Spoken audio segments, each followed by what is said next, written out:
One of the most memorable things that happened to me on a campaign trail was a person that heard me speak and came out to privately ask me some questions that were very important to them. They wanted to interview me as a candidate. And in fact, I suppose if you're running for office, it's a job interview. So Norm had asked me two things. One was about the Second Amendment and one was life and whether I was pro-life. I think life is tremendously special, that all of us have a purpose for why we're here on earth. My husband and I had met at Walter Reed. He was an E6 licensed practical nurse and I had just become a lieutenant registered nurse.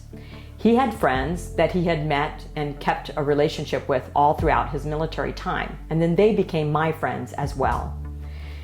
Several years later, when I had finally gotten into medical school, they had called us because after a long period of infertility, his wife was finally pregnant with their first child. Now this is before the time when you did ultrasounds or you had repetitive ultrasounds all throughout the pregnancy. So around 16 weeks, she had an amniocentesis, which showed that she had a high level of a protein called alpha-fetoprotein.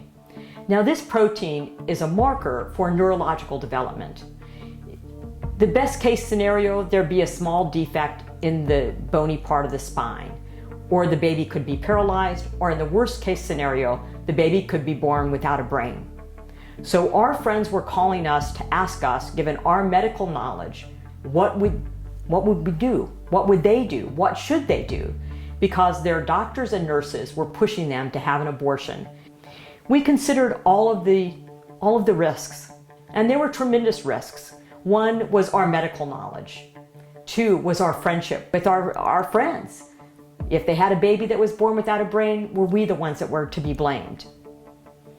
And then what did they think of us both as our expertise as a becoming physician and nurses and our friendship? So when I looked at all of that, weighed all of these benefits, I advised them not to have an abortion, that at this point in time, the science was not perfect. They delivered a healthy baby who was their only child, and Jacob is still alive today, even though our friend, his father, has long passed away after injuries he suffered in Iraq. When everything was on the line, I chose life. And I think to this day that guides me in my decisions, both as a person, as a Roman Catholic, and as a human.